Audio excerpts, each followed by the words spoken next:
into the Big Ten Huddle. I'm your host, JR, and we have got a lot to talk about going on in the Big Ten. It's the football episode. Yes, it is basketball season. I know it's March Madness, but there is still madness going on in college football, even if it's the off season. I have co-host Zach Guggenheim here with us to talk about it, and also Mike from Buckeye Bar Talk here to talk to us. We're a little Ohio State heavy tonight, but we'll do our best to try to remain as unbiased as we possibly can. Right, Mike? Yes. At least there's not a lot of Ohio State stuff to talk about, so can't be bombarding everybody with that. Right? We could just turn this into an Ohio State show if we really wanted to, but I mean, we could just talk about the game that just happened. I mean, I even don't though know it's if not the basketball show. I don't know if I want to talk about that one. Yeah, That one wasn't too yeah. pretty. Probably don't Uh, want to talk about it. that's all right. That's all right. We got Zach with us as well. Zach, how you doing tonight, man? I'm a little terrified as the third Ohio State fan that I might have to be the one that keeps us maybe as unbiased as possible. So I'm not sure it's going to work out. Hopefully, Yankee Wolverine out there is listening in to keep us honest when we talk about Rod Moore. So He's lurking in the comments. We won't even know. He'll just all of a sudden pop up and don't you dare say that about Rod Moore. No. No, we're not at that segment yet. But before we get to it, I do want to just wish Rod Moore a speedy recovery. He's a very good player, and that's obviously heartbreaking for him and the Michigan fans as well. So very sad to hear that about him. Obviously, you don't root for injuries for anybody, and if there are any Buckeye fans out there praising an injury, just stop it. That not not what you should do. Exactly. So we do want to remind you, we are brought to you by Big Banter Sports, bigbantersports.com. Go check them out. All your Big Ten media needs over there. And if you're watching on YouTube, Rumble, please do like and subscribe or follow. We appreciate that. If you're listening on podcast, please do give us a 5-star rating over there as well. We would appreciate that. Subscribe, listen to all the shows, everything that's comes out, football, basketball, all those things. We appreciate it. So, all right, guys, let's get to the first one here. A name that many of us probably know, and Buckeye fans are especially fond of, is Luke Fickell. Obviously, he had his little head coaching stint at Ohio State, didn't go great, but he left for Cincinnati and was highly regarded as a coach. But now, since he's got to Wisconsin, he went 7-6 in his first year there at Wisconsin.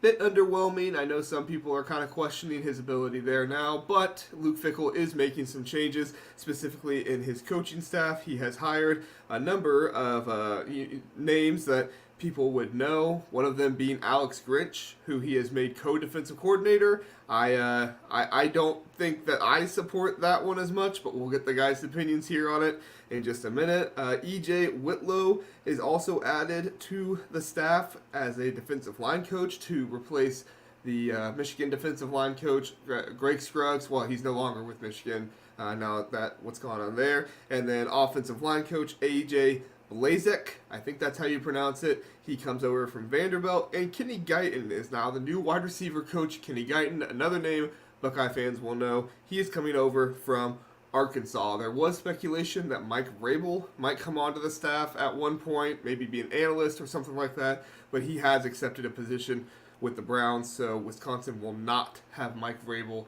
on their staff, the former Tennessee Titans head coach in the NFL. Zach, we'll start with you. Do you like or dislike the offseason coaching changes by Luke Fickell? so I'm gonna table Alex Grinch for a moment. I love the hires. I think EJ Whitlow is a really underrated guy at defensive line. He was part of the number one defense in the country in 2022 with Air Force, and you learn how to develop players at service academies. So I think it's just a really good hire for them. I think Kenny Guyton is a hot coaching name, and I'm not just saying that as an Ohio State guy, but he's a great young coach, and I think getting him to coach up wide receivers, which has not always been a position of strength for the Badgers, I think that's going to be a really good hire, especially with how they want to attack with Phil Longo's offense. Um, I think that's a really good. I think AJ Blazek. I'm not as high on that one, but I still think it's a really good hire. Um, I think the thing I really like about it is Luke Fickell went out and got his staff. Like he's making this more his own. And so I think people, whether you're a Badger fan or not, if you're like, oh, I'm not sure about Fickell, this working out, I always thought year one was going to be a bit. I got more excited about year one as I thought about it, but I like looking back, I'm like, yeah, the roster was not left in great shape by Paul Christ. Um, Tanner Mordecai was good, not great, and he came in for the first year under that system. It takes time to learn it, so I really like the potential for year two with Luke Fickell at Wisconsin. The big asterisk is Alex Grinch. And I think what concerns me even more, so like Alex Grinch has underwhelmed everywhere he's gone since Ohio State. He was really good at Washington State, and that's what got him a lot of buzz as a hot young name at defensive coordinator. But he really struggled to work with Greg Schiano at Ohio State in 2018 as a co. And that's what he's going to be at Wisconsin as a co with Mike Tressel. And like how is that going to work? That I think that's my biggest concern, cuz if Grinch is there to support Mike Tressel and like he'll take his cues from Mike Tressel, then I don't really have a problem with it because I think Mike Tressel will overrule him. But if they are true co's, like how are those styles going to sync up? Because that was the big struggle in 2018 with Schiano and Grinch. And quite honestly, if Grinch is the one leading the charge, good night. Like it I think it'll end up being an awful hire. Luke Fickell, he is a defensive minded coach, so I have a little bit more optimism, but that was the head scratcher to me. And so my hope is that I don't think it's like death to the Badgers, but they better know what they're doing and how they're going to employ him.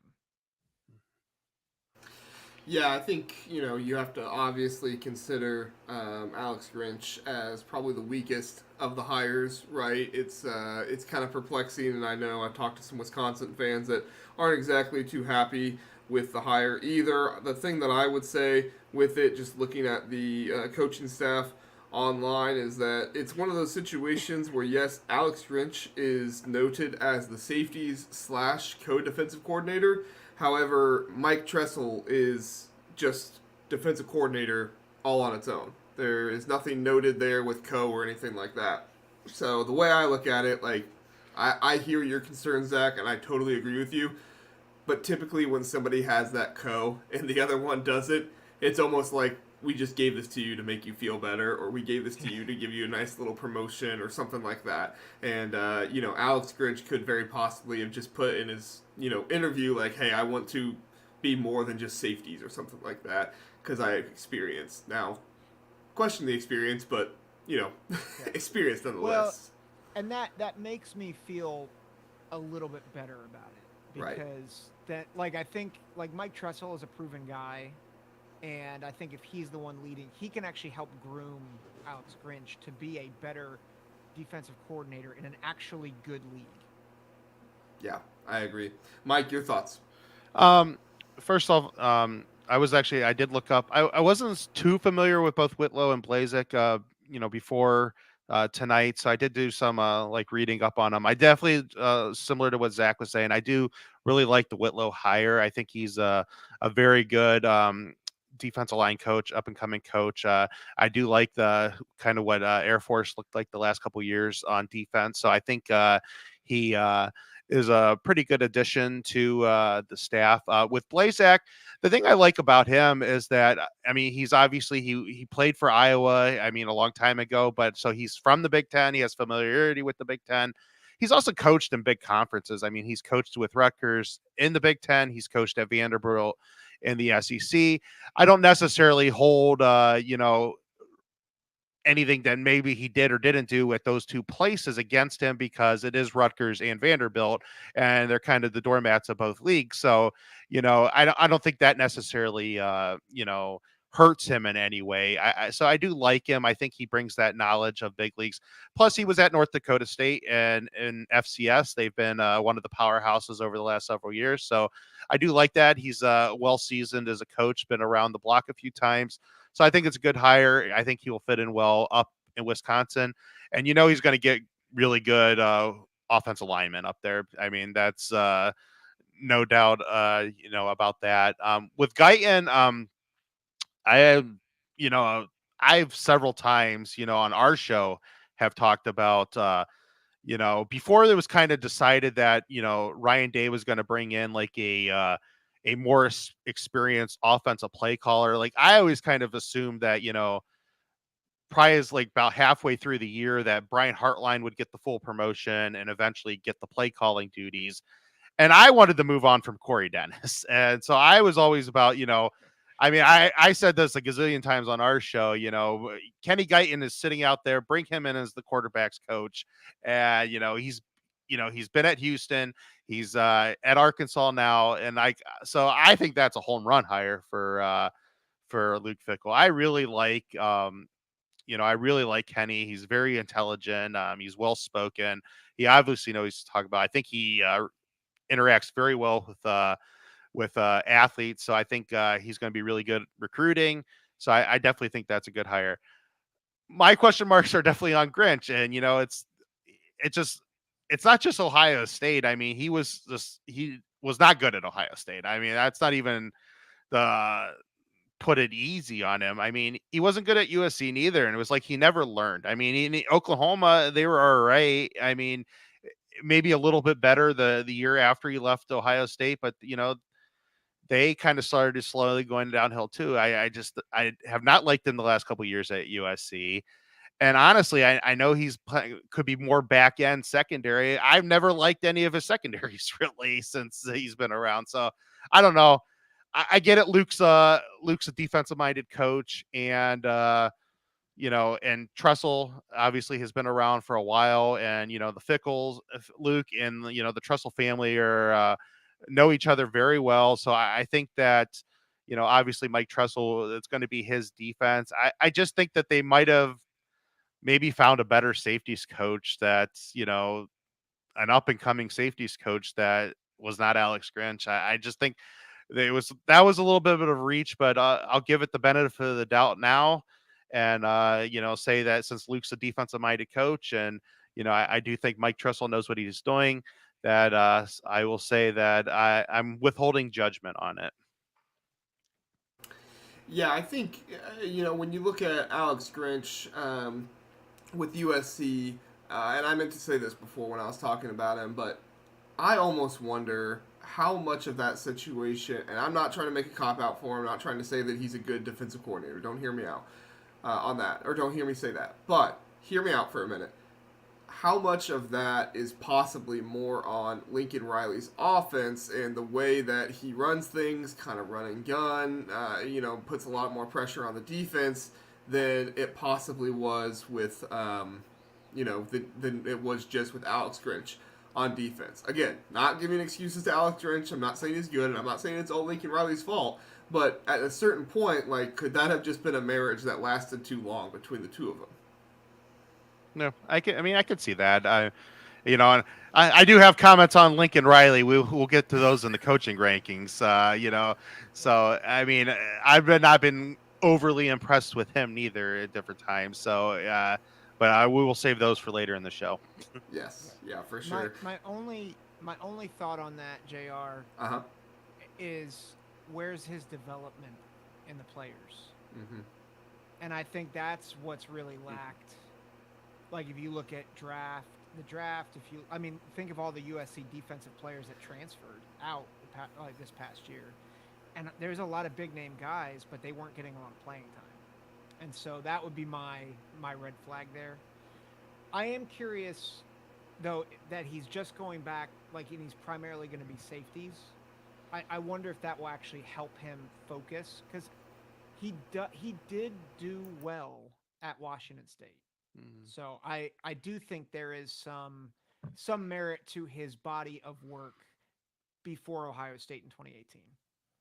Yeah, I mean, you don't get hired for the positions that he had if you weren't good at some point, right? And it's not like he wasn't like that at Ohio State to where he was just awful and did terrible things. And I mean, Ohio State fans, I'm sure they can argue about how good he was or wasn't. I feel like Ohio State fans can argue amongst themselves about anything. So, but I mean, we'll get to the coaching rankings here in a minute. But I've been looking at some overall coaching rankings in just college football, and it felt like Luke Fickell last year was kind of a lock for top 10, and whether he was as high as maybe 8 or as low as maybe just 10. I saw many people ranking him higher than, like, say, a James Franklin, and having him high up there. But I'm not seeing that as much. Granted, there's not a ton of coaching rankings right now out, but from the ones that I've seen, I've not seen him in the top 10 as much anymore. Zach, is Luke Fickell still a top 10 coach in the country in your mind? No. If you're asking conference, I would say yes, but in the country, no. I think there's a lot of good coaches in the SEC. Although I would have to think about it more because a lot of great coaches have retired and have left. But I think you have to give Fickle a lot of credit for what he did at Cincinnati. But it is also easier to do well at a group of 5 school, and they had the right schedule. He did develop the talent, like he had developed a lot of talent there, and it's hard to recruit at Cincinnati. But I think he's got to do more at Wisconsin to be back in that top 10 conversation. What do you think, Mike? Um, right now, I think he's outside of the top 10. When he took the job at Wisconsin, I was a little wary of it. And my reason is not so much of the Wisconsin job in per se. If everything's equal, if he would have had the same time at Cincinnati and all that, had the same success at Cincinnati as he did, but this was 5 years ago, I would have thought that's a great hire for Wisconsin. The reason why I was kind of questioning it a little bit is just that it was just that the other teams from the Pac-12 were starting to come in, and Wisconsin, it was just that I did not think they were going to be at their same premier level as they were previously when they were making a lot of Big Ten championship games. And I personally thought, like, I was thinking if I was him, I would have almost stayed at Cincinnati, especially knowing that Texas and Oklahoma was leaving and seeing what you could do in the Big 12 for maybe a year or two, and then seeing what that maybe produced, in the job. Um, I would say that I just think I really like Luke Fickell a lot. Obviously, he is on my short list still. If anything would happen to Ryan Day at Ohio State, bring him to Columbus. He did unbelievable things at Cincinnati. It's just the conference is going to get a lot tougher, and I get worried that if he starts having too many 7-5 seasons where and the old Big Ten format, Luke Fickell could very easily have went 9-3, 10-2, even maybe 11-1 almost every year at Wisconsin and made Big Ten championship game after Big Ten championship game and then a 12-team playoff. He would have easily been in that. And I just think that, he's going to get kind of maybe not necessarily middle of the road in the Big Ten, but he's not in the top tier.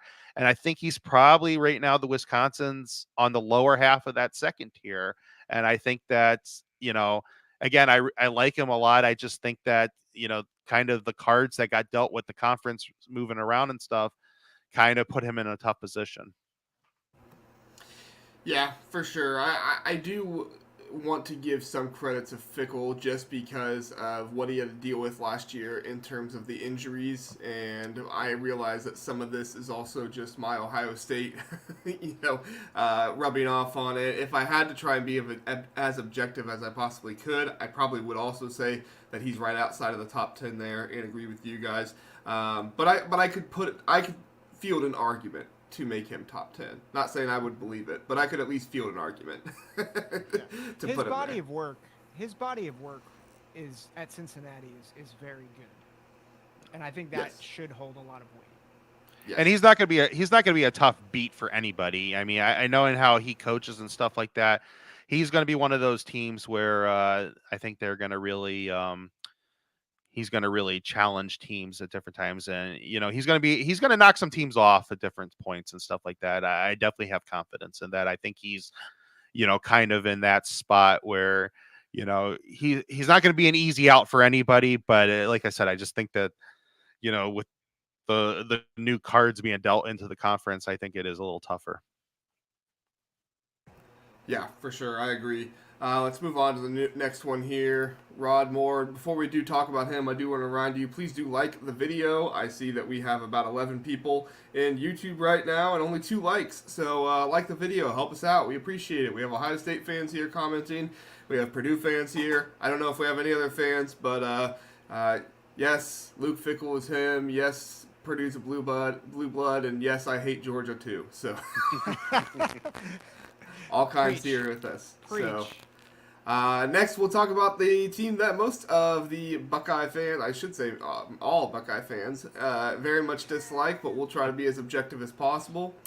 Rod Moore tears his ACL in spring practice. This is a huge loss for Michigan. Obviously, they had already lost Keon Sabb earlier this season when he went to Alabama. Questionable tampering going on in that situation. We talked about that in a previous episode. You can go check that out there. However, in this situation, this is just plain bad luck, and we wish the best for Rod Moore and hope that he has a speedy recovery. Hate to see this happen to any player, even if they are a player on your rival team. But Mike, going into this situation with Rod Moore being injured, will the injury significantly impact Michigan's defense this season? Yeah, I think so. The first things first. I mean, I do feel really bad for him. As much as I dislike the Wolverines, I don't like to see any, good players, any players, get hurt for a long period of time. Injuries suck. It's it's one of the it's one of the actual curses of football. As much as we love the sport, that it does take its toll on the players. So I definitely don't like seeing that, but I do think the defense it doesn't help the defense at all. Let's just put it that way. They're losing a lot of people to begin with. Obviously, all the coaching changes on that side of the ball for them, and now they're arguably the 2 best players coming back are both gone. One by injury, one from transferring. So, or 2 of their best players. So I definitely think that that definitely hurts them a lot. So yeah, it's going to definitely affect them on defense, and so we'll see what happens. Yeah, Zach, what do you think? I mean, Keon Sabb gone. We talked about that. Rod Moore most likely gone for the entire season. I mean, it takes at least 9 to 12 months. I know some people can heal faster than that in some situations, but in all likelihood, even if he comes back, he's probably looking at the draft. He's going to be a player that's drafted fairly high, if not, really high in my opinion. But what's your outlook for the Michigan defense this season without Rod Moore, Zach? Yeah, I mean, I still think it's going to be good, right? I mean, any defense that has Mason Graham and Kenneth Grant up front is going to be really good. I think the problem, and I think this is getting to what you were talking about, Mike, is Michigan has already lost a lot of depth. And that really starts to add up. And, Keon Sabb transferred. He was going to be in that nickel role. You had Will Johnson, Makari Page, and Rod Moore in that back end returning, and you're like, okay, I feel pretty good about that. Now Rod Moore is out, and now you've got to replace him, and you lost a lot of other depth guys as well. It gets difficult to keep replacing good quality defensive players, especially when you lose a lot of senior leadership. And Rod Moore, 3rd team All Big Ten last year. So really good player. And so to lose him on top of losing a lot of other players, I think just makes it difficult. Now, does that mean Michigan is going to be a bottom 5 defense in the conference? No. They're still going to be really good, and I think their advantage in the interior of their defensive line is going to give them a chance against any offense, including Ohio State and Oregon. But, and it's really big but here, is the more depth you lose, the more susceptible you are if those 2 guys get tired up front.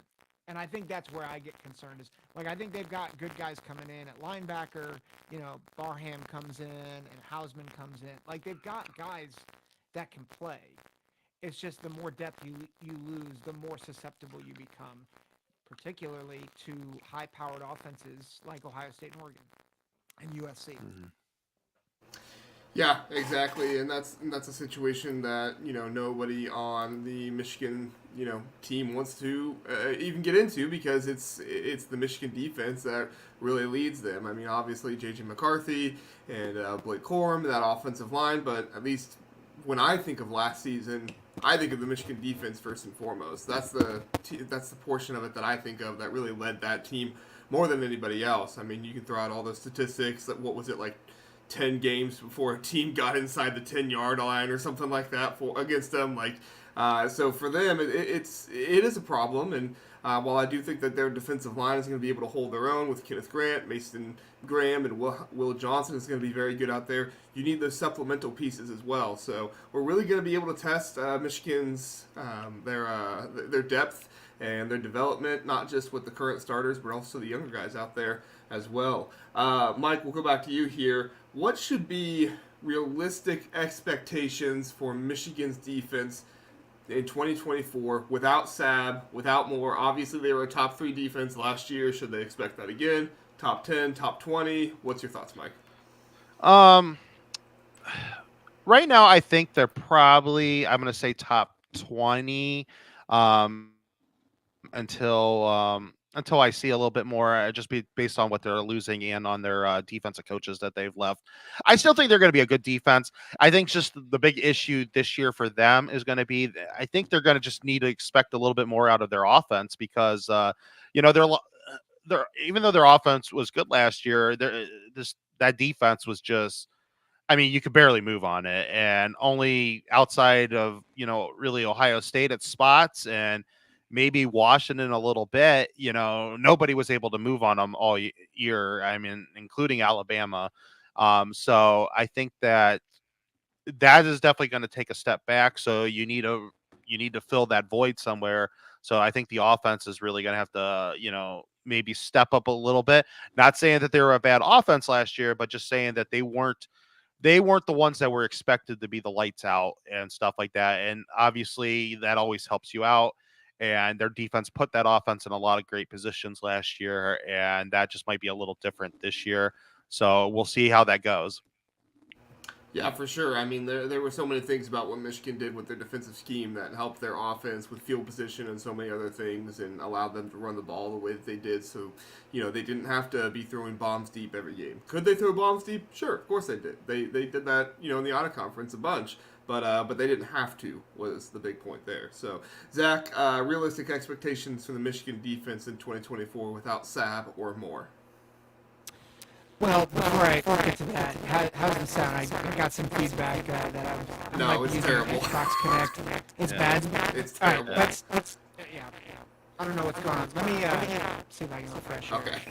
We'll go on from here. All right.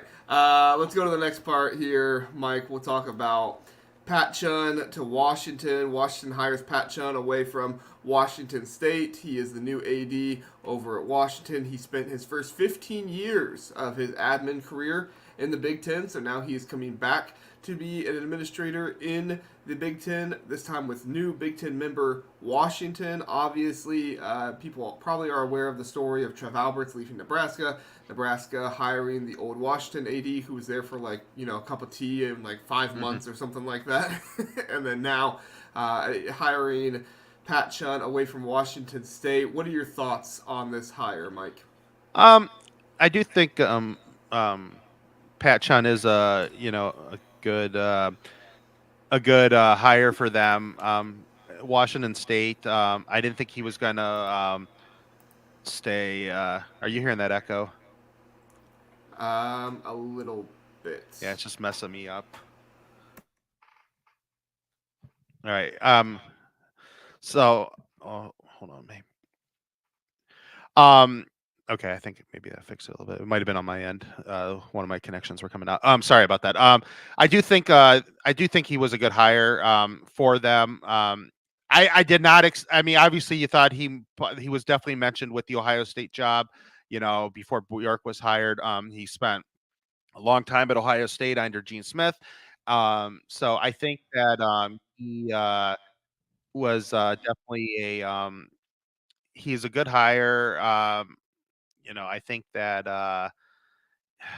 I definitely didn't think he was going to be staying at Washington State long. I think he's too much of a kind of superstar coming up as a possible athletic director. He did very well at Washington State. I mean, they've had a really good run football wise over the last several years, and so I think this was a good landing spot for him. It makes sense. I didn't think Washington State was going to be able to hold on to him.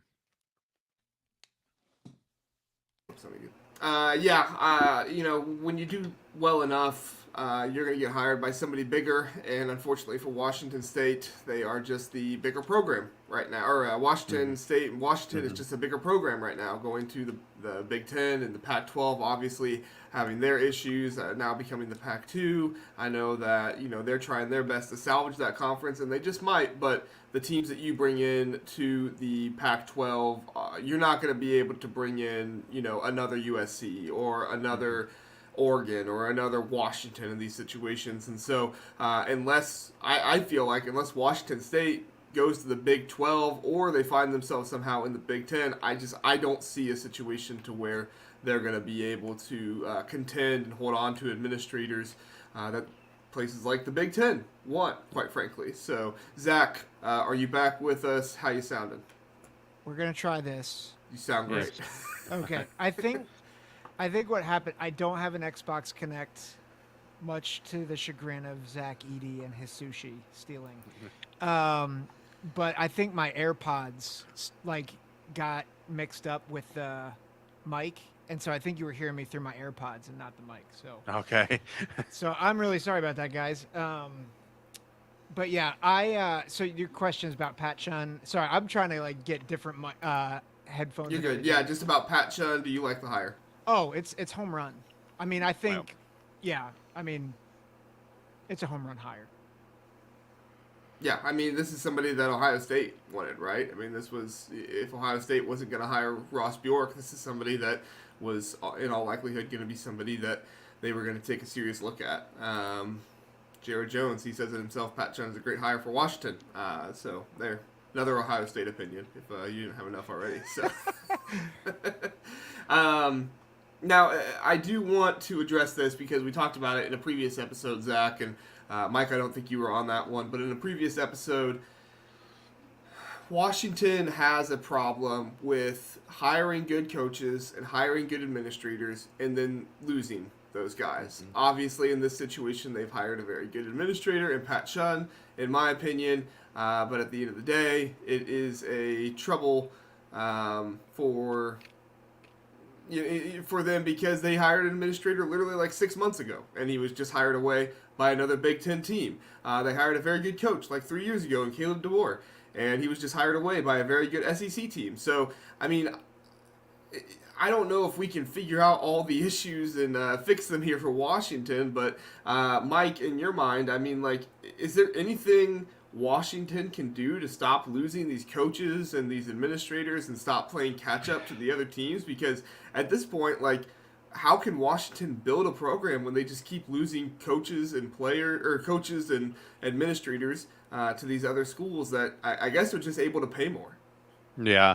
It definitely first comes down to money.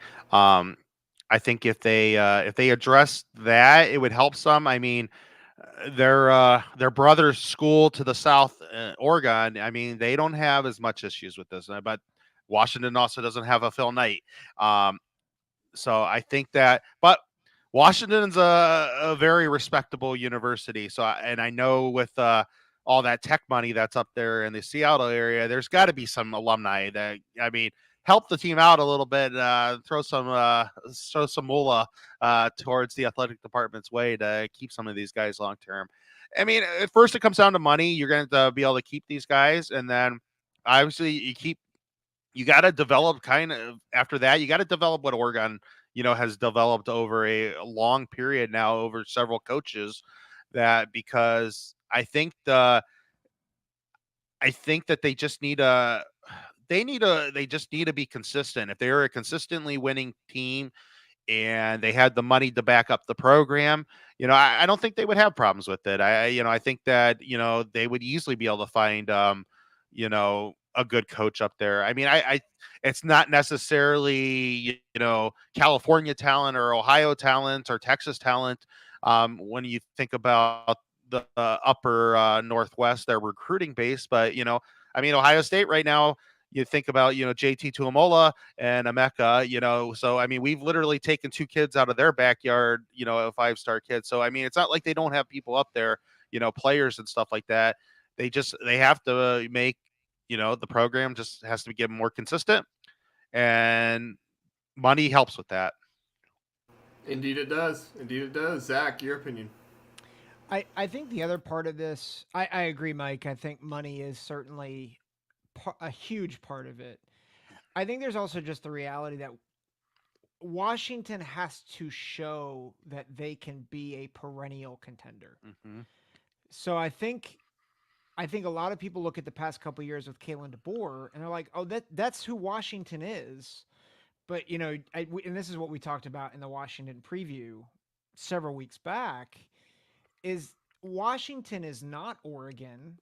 They're not USC, despite the fact that USC is kind of, they've had ups and downs, but like Washington has not been a premier program consistently.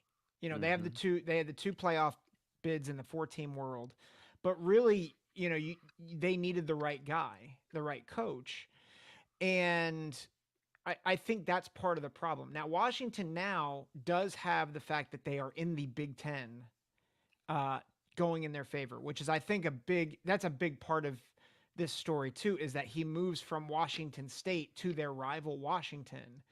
And a big reason why you have to believe is that Washington is the much more stable program in the far superior conference. So I do think that really helps Washington. And I think if Washington can continue to build consistency, which Pat Chun's going to have, that's going to be part of his role, is helping them grow into that product. But I do think like Washington has the high highs, but are they going to tail off a bit? I think this year is going to be a rough year for them. But can they kind of get back to that playoff discussion in 2025, 2026 and stay there? And I think that will really help their cause. Yeah, and I mean, I fully agree with both of you guys. You guys both make great points.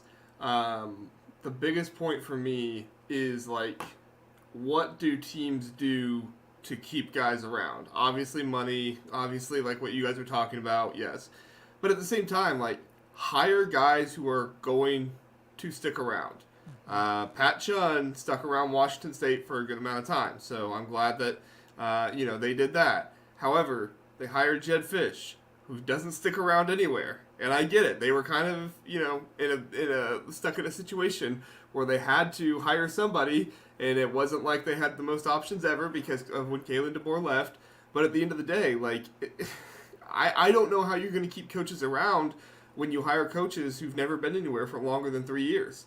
I don't know how you're going to keep administrators around. I don't know the history of the other administrator. I've even forgotten his name by now. But you're not going to be able to keep those guys around if they didn't stick around places for a long time. So that's my biggest thing is, like, hire guys who are passionate about Washington, not just the school, but also the state, and make sure they're going to stick around. I mean, everybody knows that Jed Fish is going to leave at some point for the Florida job after Billy Napier gets fired. They could obviously hire somebody else. Over under week 3? Yeah, something like that. You're fuzzy again, Zach. I don't know what's going on with your mic, but we'll take a break and go to a commercial really fast, and we'll see if we can get that fixed.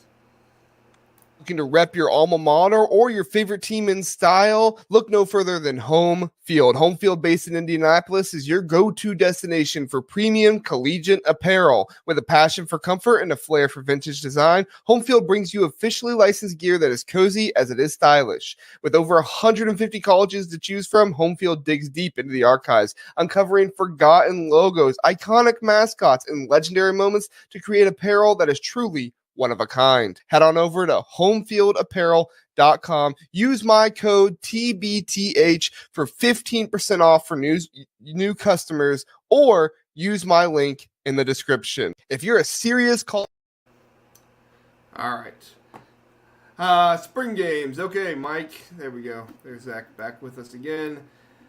All right, guys, so spring games, Ohio State and Michigan. This was the big news, is that they are going to be having their spring games televised on Fox with Joel Klatt and Gus Johnson commentating on the games. I'm not quite sure how this will work completely, because I know that the games aren't as kind of traditional as they used to be. They're kind of practice scrimmages in some ways, and other ways it's kind of like, last year Ohio State had like Archie Griffin run for a touchdown or something like that. So, those are a little interesting. But the other piece of this as well is that Minnesota, they have elected to not open their spring game to the public. So we have kind of two extremes here, where Ohio State and Michigan, they are trying to do their best to get their spring game out to more people. I mean, putting it on national TV, and then you have Minnesota, who is saying, yeah, the public is not welcome. You have to be a Dinkytown member. If you don't know what Dinkytown is, that's their NIL collective. You have to be a Dinkytown member in order to get in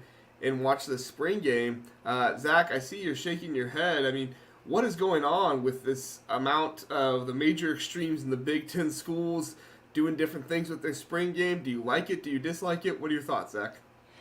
Well, I'm tentatively speaking. You sound good.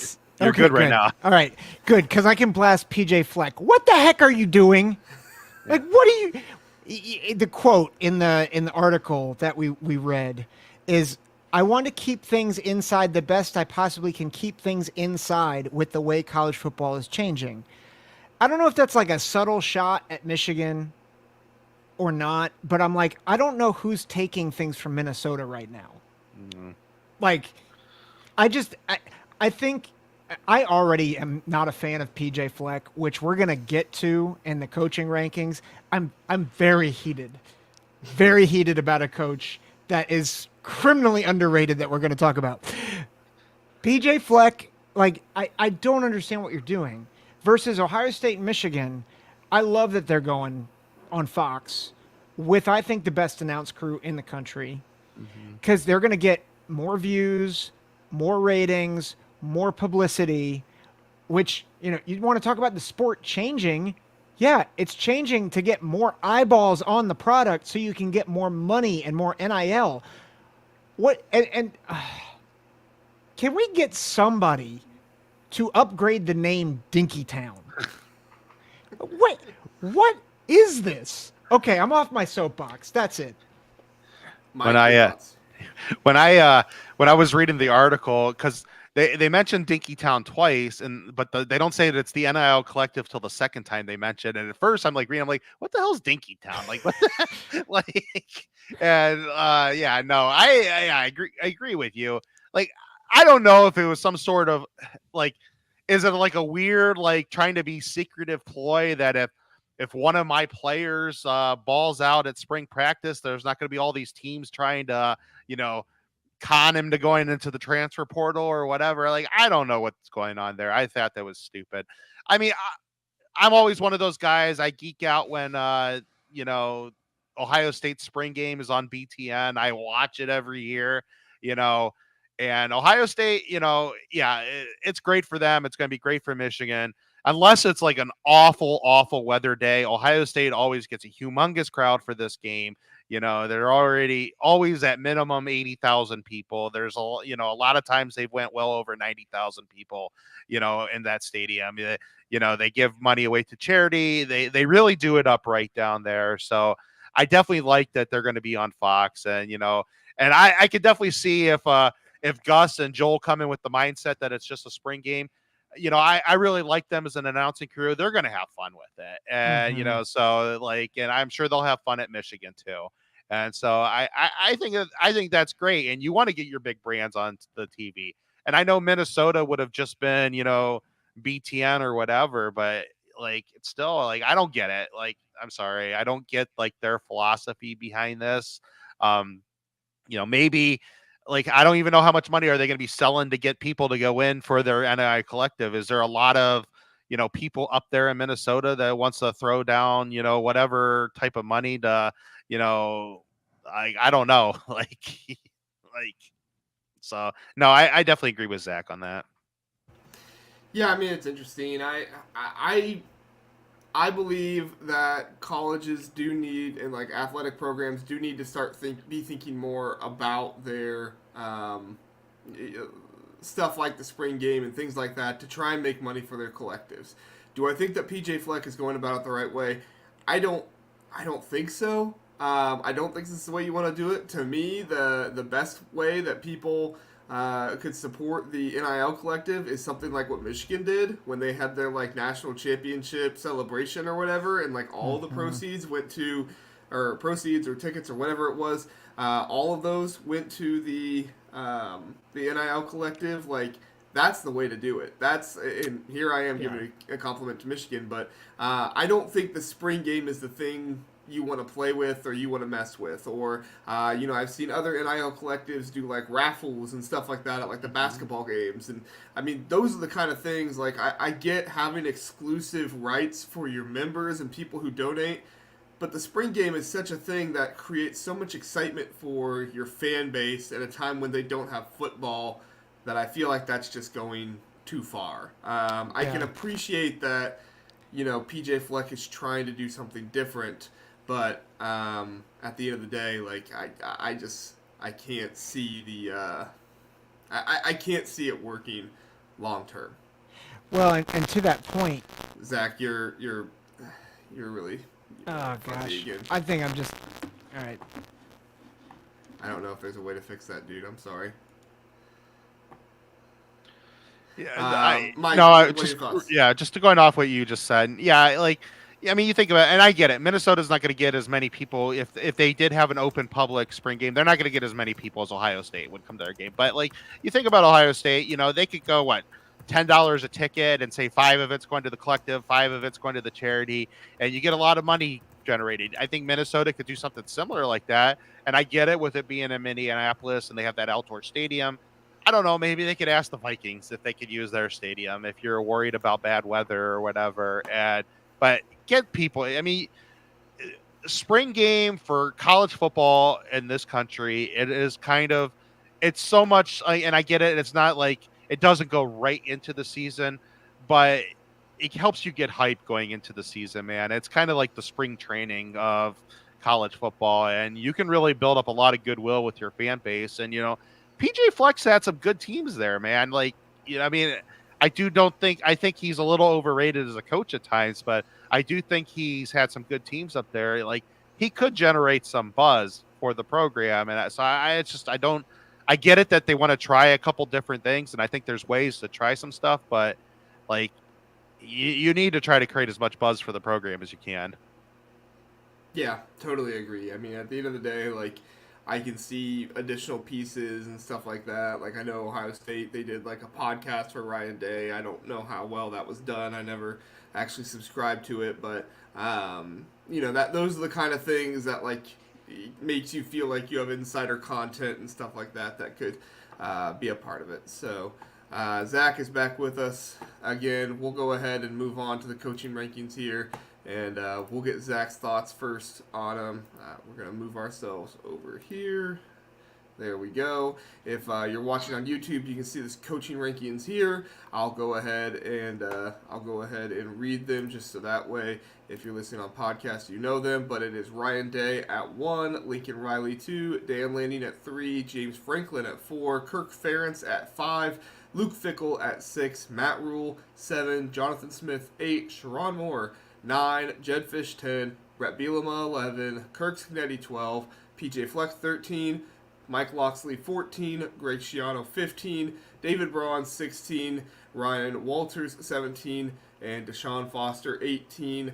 I never thought we would be ranking 18 coaches in the Big Ten before, but this is just where we are and what we're doing, I guess. But at the end of the day, this is where we are. Oh, and I didn't say this. These are Jesse Simonton's Big Ten head football coach rankings. So these are not ours or anything. We're just evaluating them here. Zach, are you with us? Can you speak into your mic? No, he's not with us. Okay, Mike, we'll go to you first. What are your thoughts on the rankings? Yeah, so I do agree with number one. I obviously, and that's not trying to be all biased or anything like that. If Jim Harbaugh was still in the league, I would have actually put Harbaugh as number one. But I do think, based off of all the coaches in the league right now, that Ryan Day is the best coach in the league. I do think that that Lincoln Riley, going on to Lincoln Riley. And I know a lot of people, for whatever reason, I don't know, it's because they're both like offensive minded coaches, but it's always seemed like that those two have always kind of been lumped together when you look at national coaches rankings and stuff like that. I just have never I like Lincoln Riley, but like every year I think that he's just getting more and more that I'm starting to wonder, like, if I really think Ryan Day is learning on the job, and I think he is doing well and learning on the job, and he is fixing things every year, and we'll see how it works out and stuff like that. I have just not necessarily seen that for Riley, and I'm starting to wonder if he's just a kind of a glorified offensive coordinator and he's not really head coaching material.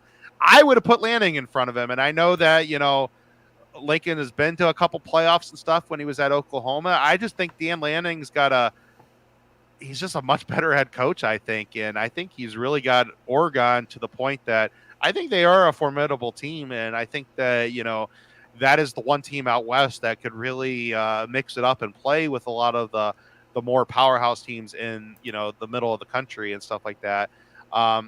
Franklin, I would keep Franklin where he's at. I do have questions about him, but, he has been pretty much the third most consistent team every year in the conference, for a while. It's just, you can't beat those two in front of him, Ohio State and Michigan. Outside of that, I don't necessarily agree with top seven. I would have had to run more up from the spot. I think that he needs to do a little bit more to prove to me that he can move a lot farther than that. I do like him as a head coach, and I'm not ready to take coach there yet. So I do think that was a bit higher.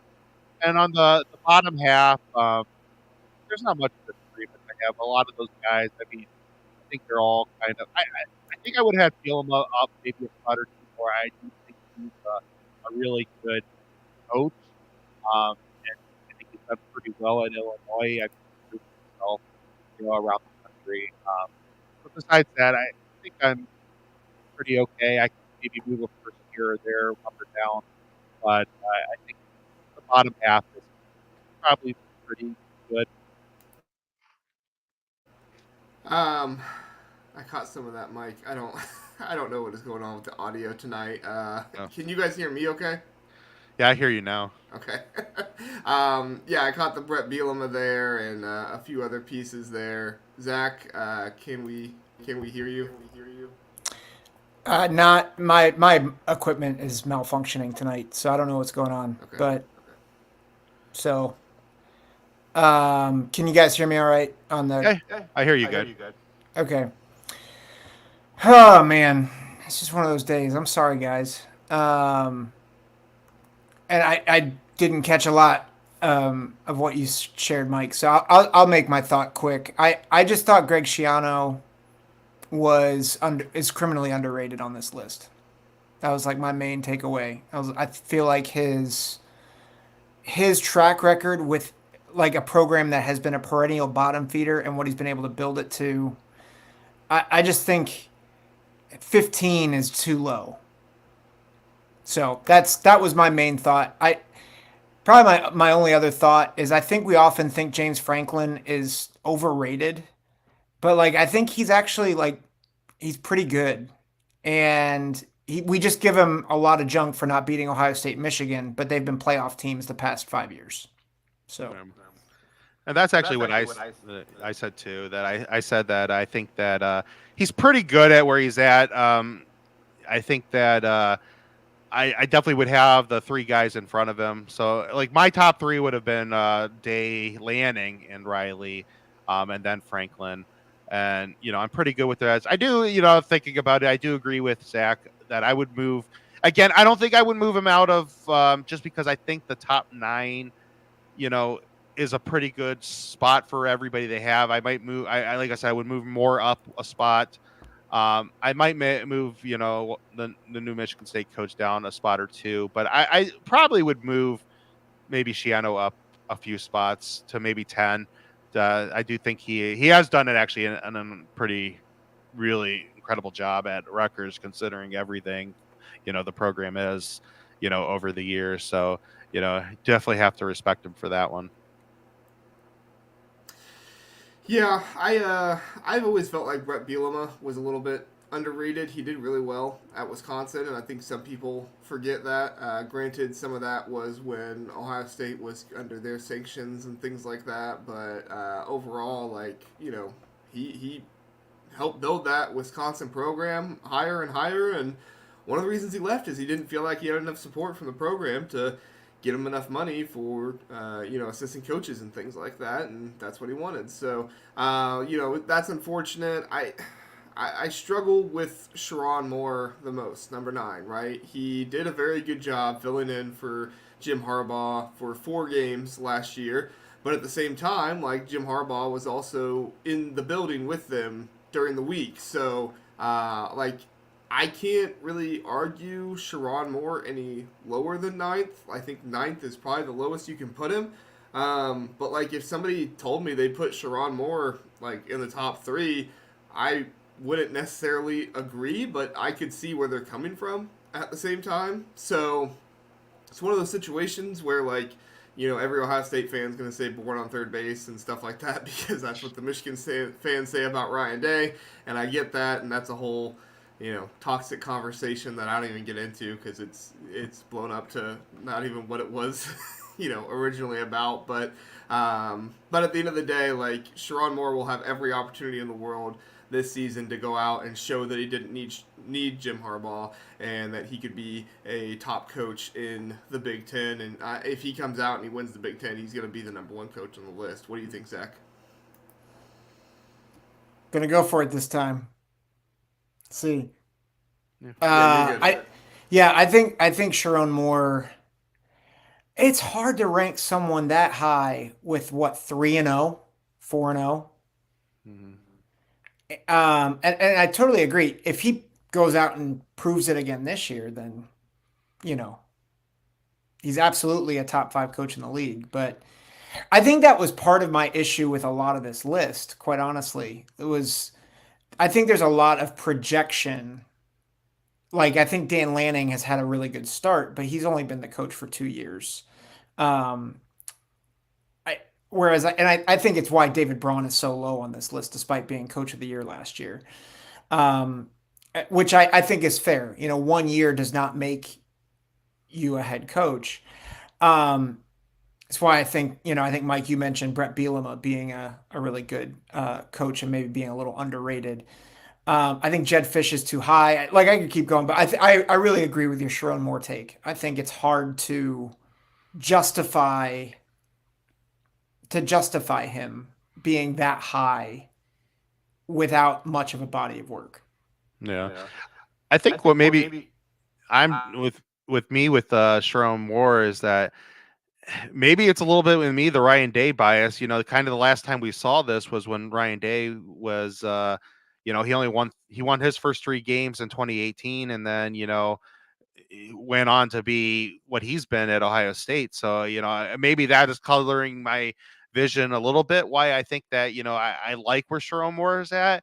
And I definitely want to see what he looks like this year. I mean, it's not an easy schedule at all. So, we'll see how that goes. But, I would probably have him up I would definitely not drop him below 9.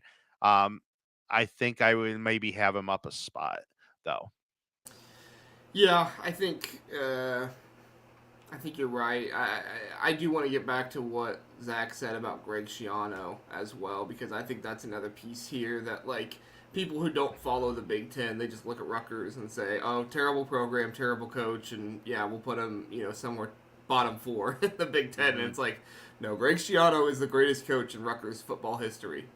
He has done wonderful things for that program, and, everybody can argue whatever they want to say about what happened with the Tennessee stuff and yada, yada, yada, but I mean, if it's me, like, I get why Matt Rule is regarded as highly as he is, but like, I think I put Greg Schiano possibly ahead of Matt Rule. Like, Matt Rule has built programs, yes, but like, I know Greg Schiano has never built programs up to the point that Matt Rule did with Temple and Baylor, but Matt Rule has consistently been in college football longer than Matt Rule has, and Greg Schiano has stayed with the program and won them bowl games more than anybody else has, and give them more winning seasons than anybody else has. Like, if you're going to tell me Matt Rule is going to go to Rutgers and do the same thing that Greg Schiano has done, I just don't know if I buy that. And I get that that's kind of looking down on Matt Rule a little bit, but I'm not trying to. I'm more trying to just give Greg Schiano his credit and say that that's a really good coach doing something really good at a program that should not be good at all. I mean, Rutgers ideally, like, they should only be winning 2 or 3 games at the most of the season with the way their program has been. But Greg Schiano gets them bowl eligible and wins bowl games. So, Zach, you have any thoughts on that? I'm like hesitant to speak, but I think he went 7-6 with a ridiculously hard schedule, and it was maybe one of the best seasons in Rutgers history. And people don't realize that because the degree of difficulty was so high. And for that to get neglected, like, listen, I get Jed Fish, and I really agree with you, even with the Matt Rule point. Like, I don't think people understand what Schiano did. I mean, Virginia Tech, Miami, Ohio State, Michigan, Penn State, Wisconsin, all on their schedule. Like, that's an insane. And I know Miami and Virginia Tech are down, but like, they were still both bowl teams. They just, people do not understand how hard it is for a team like Rutgers to go 7-6 with that schedule. And I'd argue it was better than anything they did in the Big East days. And that includes 2006, which was, they were up to 6 in the country at one point, but like, they were playing in the Big East. So I don't know. I think Greg Schiano is so much better than what this list has. No. Yeah. I mean, what do you think, Mike? One last time, and then we'll get out of here. No, I definitely I agree with that. I on the Schiano point, I wouldn't probably, thinking about it, I would move him up a little spot. I do like Greg a lot, and I mean, he's a hell of a coach at Rutgers, and and again, he's going to be one of those teams that he's not going to be an easy out for anybody. I mean, you're not going to, with him there, get a couple years under his belt, a couple other recruits and stuff like that. He's not an easy win for anybody, for any of the big teams. He's gonna pressure them and stuff like that, because you always know he's gonna put a hell of a defense out there, and he's a type of coach that puts a lot of emphasis on ball control and stuff. So he likes running teams, his running game, and he obviously is a hell of a defensive mind. So no, he's definitely.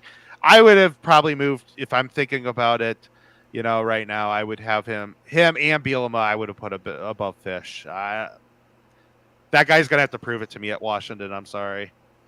Well, Fish has only had one good year at Arizona, right? I mean, and yeah, he built that in a few years, but at the end of the day, like, it was also in the Pac-12 where he beat a few good teams, but he also lost most of the games he was supposed to lose. So.